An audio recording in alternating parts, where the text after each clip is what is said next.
नमस्कार। चेतना radio 90.4 FM पर आपका स्वागत है। जागरूक उपभोक्ता सुरक्षित उपभोक्ता उपभोक्ता संरक्षण समिति संग्रिया की ओर से प्रायोजित इस कार्यक्रम में हम साइबर क्राइम पर बात कर रहे हैं।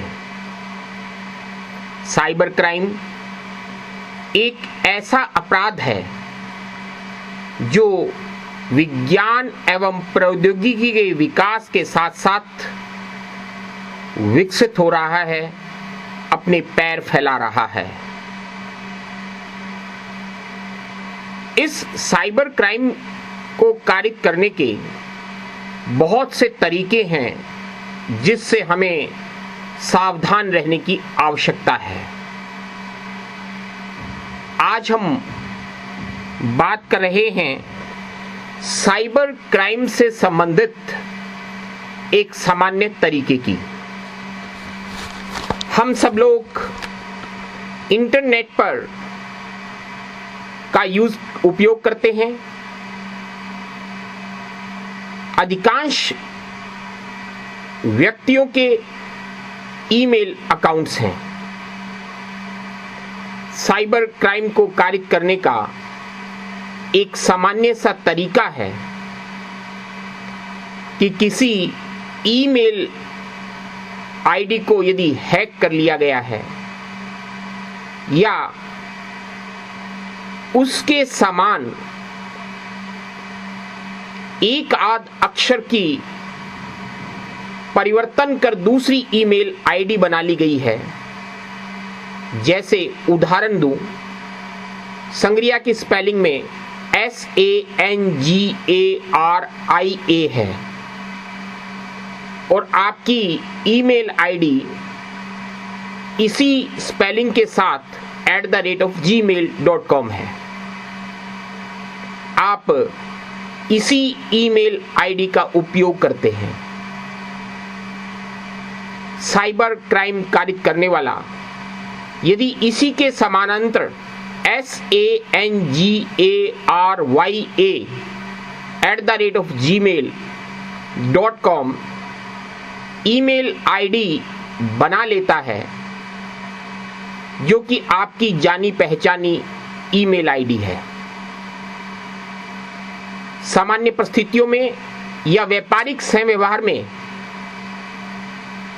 जो आपसे संबंधित व्यक्ति आपकी इस संग्रिया gmail.com की आईडी का उपयोग करता है, साइबर क्राइम कारित करने वाला आपकी ईमेल आईडी को हैक किए बिना उससे मिलती जुलती ईमेल आईडी के माध्यम से आपसे संबंधित किसी व्यक्ति को ईमेल भेजकर किसी तरह की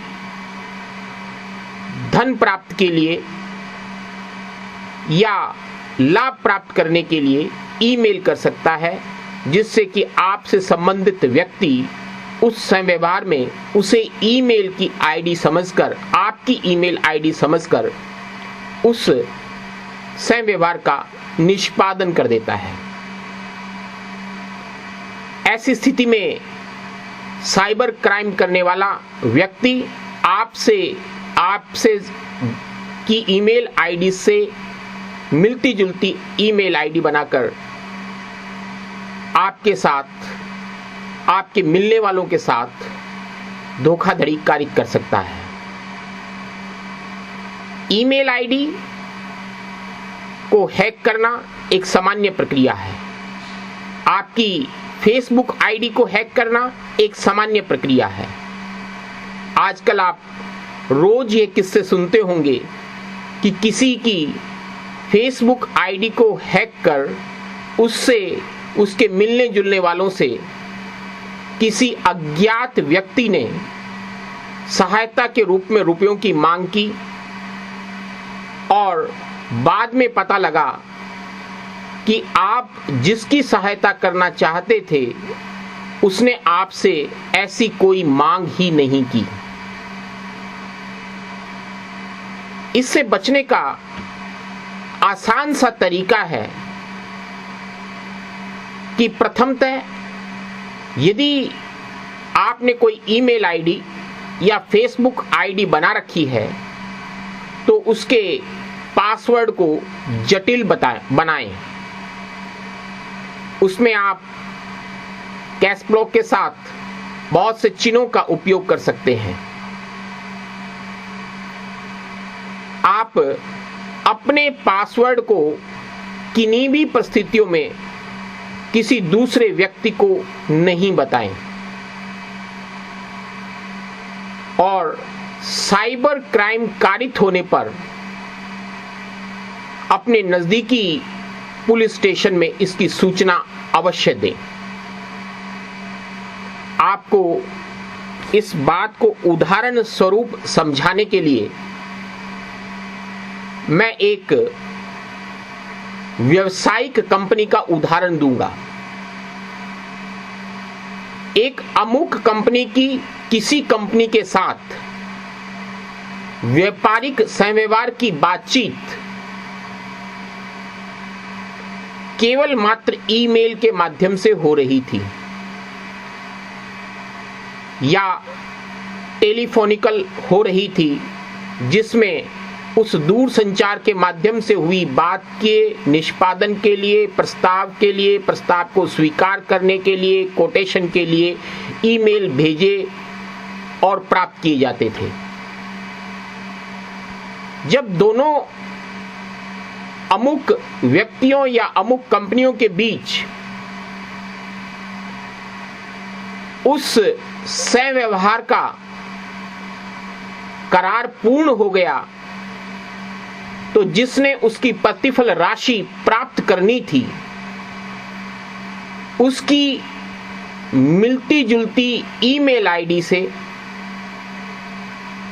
रुपए भेजने वाले के पास में मेल आता है और जब वह अनुरोध करता है कि हमारे व्यापारिक सहव्यवहार का पैसा इस ईमेल में दिए गए खाते में अंतरित कर दें, और रुपया भेजने वाला उस ईमेल खाते में पैसा अंतरित कर देता है। और जब उस पैसे अंतरित करने वाले, रुपए अंतरित करने वाले व्यक्ति या कंपनी की बात उस सहव्यवहार के बदले में सेवा देने वाले या वस्तु भेजने वाले या करार के दूसरे पक्ष से होती है तो वह कहता है कि आपका रुपया प्राप्त नहीं हुआ। छानबीन करने पर यह परिस्थितियां सामने आ सकती हैं कि उस दोनों व्यक्तियों या दोनों कंपनियों के बीच हो रहे करार की जानकारी किसी तीसरे व्यक्ति को हो, और जब उस तीसरे व्यक्ति को इस बात का ज्ञान हो जाए कि सहव्यवहार के लिए करार के अनुसार सब बातें पूर्ण हो चुकी हैं, अब केवल प्रतिफल राशि मंगवाई जानी है, तो वह आपके ईमेल से मिलते जुलते ईमेल भेजकर उसमें आपके खाते से संबंधित खाता का नंबर न देकर किसी दूसरे खाते में रुपए अंतरित करवाने का निवेदन करे और रुपए भेजने वाला सद्भाविक रूप से उस रुपए का अंतरण कर दे। यह साइबर क्राइम को कारित करने की सामान्य सी प्रक्रिया है। साइबर क्राइम के और भी तौर तरीके हैं जिन्हें समझने के बाद हमें सावधानी और सतर्कता रखने की आवश्यकता है। हम उपभोक्ता संरक्षण समिति की ओर से प्रायोजित जागरूक उपभोक्ता सुरक्षित उपभोक्ता कार्यक्रमों में आपको साइबर क्राइम की श्रृंखला में और किस किस तरह से अपराध कारित हो सकता है और उससे किस किस तरह से सावधानी रखकर बचा जा सकता है, इस पर बातचीत करेंगे। लेकिन इसी से एक संबंधित एक अच्छी खबर राजस्थान पत्रिका में है, और वह खबर यह है कि साइबर हैकिंग से हुई क्षति की भरपाई के लिए अब साइबर इंश्योरेंस का प्रावधान किया गया है। कोरोना वायरस महामारी के कारण देश में वर्क फ्रॉम होम एक नया प्रचलन है। वर्किंग के कारण देश में डिजिटल ट्रांजैक्शन काफी बढ़ गया है, लेकिन उसके साथ साथ साइबर क्राइम और आपके डेटा में सेंधमारी का खतरा भी बढ़ गया है। क्रेडिट, डेबिट कार्ड डिटेल से लेकर यूजर्स की पर्सनल जानकारियां पर हैकर्स की नजर है।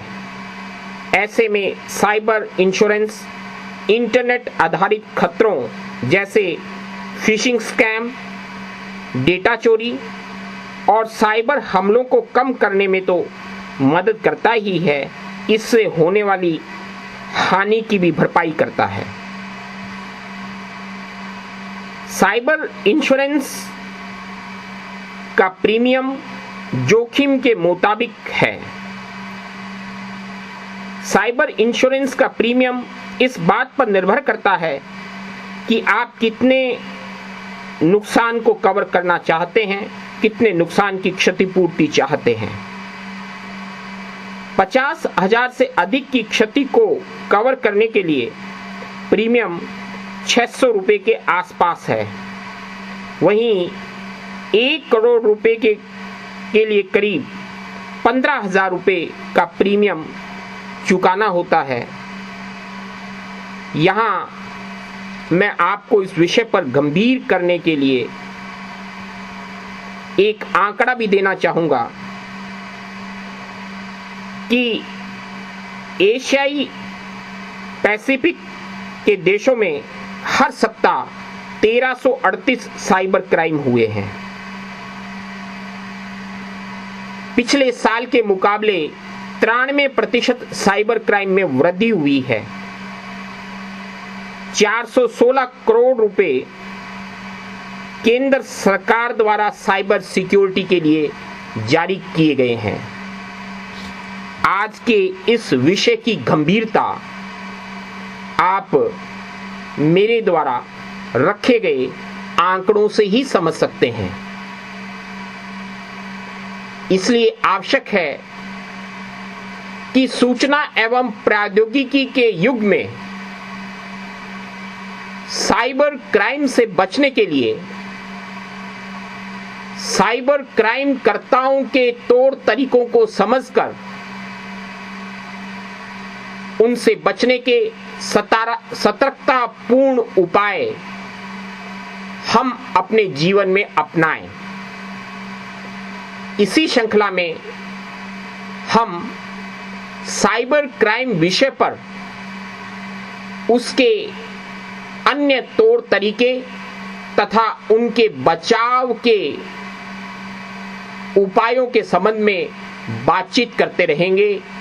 जागरूक उपभोक्ता, सुरक्षित उपभोक्ता, यह कार्यक्रम उपभोक्ता संरक्षण समिति के सौजन्य से प्रसारित किया गया।